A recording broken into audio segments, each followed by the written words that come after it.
Sri Lanka's most powerful news brand.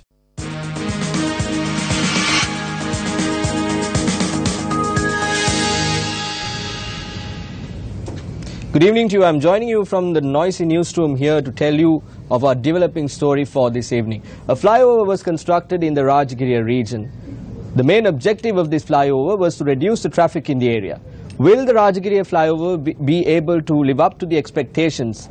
Newsfirst took a team and went there last night. We went there today as well to have a look at what's going on. This is what we found out. This was the situation near the Rajagiriya flyover last night and this morning, mainly during the rush hour.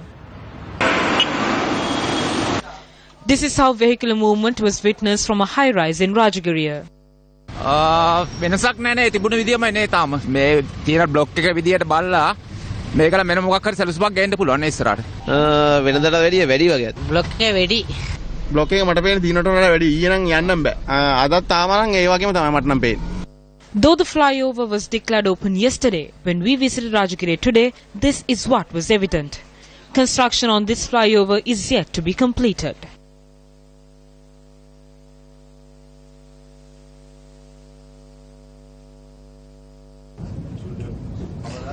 Now, as journalists, we do not have any problem with the development activities that are going on in our country. We do not have a problem if infrastructure in our country is developed and the general public can travel with ease from A to B.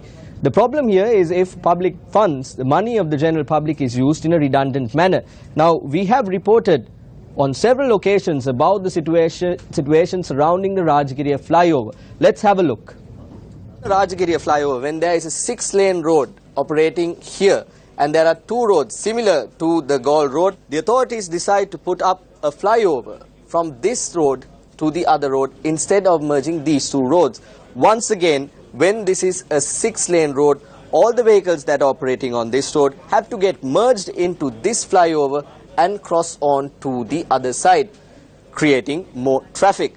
What the simpler solution would have been was to connect these 2 roads when vehicles plying on the main road can operate without any difficulty. If you go into more details of the Rajagiriya flyover, this is an aerial view of how the Rajagiriya flyover will be constructed. However, the Rajagiriya flyover was proposed to be constructed from this junction here to this junction, the Budgamo junction on the other side. The size of the flyover has also been reduced. The key takeaway from the presentation or the news report that we brought you on the 14th of November last year was that the number of lanes of this flyover, the main road consisted of 6 lanes and that has been reduced to 4 lanes through this flyover, and it creates an artificial bottleneck from when the vehicles are entering this particular flyover. You heard the people saying that the traffic situation still continues to be the same or even worse than what it was before. We also spoke to you about the costs that are involved in this flyover project. Let's have a listen once again. I'd like to talk about the cost of this flyover for a second. As was mentioned earlier, it's about half a kilometer, just over half a kilometer actually, 533 meters. That 533 meters cost 4.5 billion rupees. If you break that down, if you divide it, that's an average cost of about 8.44 million rupees per meter. Value for money? Does it achieve its intended purpose? Will this flyover truly ease traffic congestion in the Rajagiriya area? Will the Rajagiriya flyover achieve its purpose was the question that we asked on the 14th of November and even on the 21st of December. It's the same question that we asked today. Now, politicians come before us and speak of various new technologies that they envisage for us as a country as we go ahead. Now, why couldn't they introduce this new technology? There are successful operations taking place in different countries. Even our near neighbors have a situation where they have other new technology for people to move about from one place to another.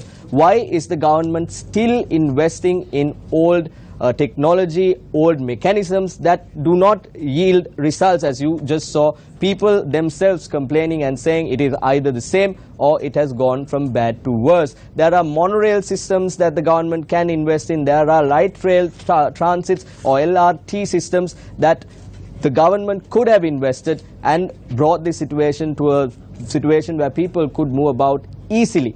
Now, when you go ahead, has the Rajagiriya flyover been able to sort the traffic issues surrounding Rajagiriya? Didn't the people, professionals, come forward and say, no, this is just going to move the traffic from this location to the other? Do you not see the people coming forward and saying, look, this has not gotten better, this is going from bad to worse? Now, if you were not able to sit in your vehicle around the Rajagiriya area this evening after you went from your workplace to your house, there were several people who had to undergo that bitter experience. But if you didn't go through that, we have a situation, we have pictures or visuals from the location to show you what it was like this evening as well. Let's have a look.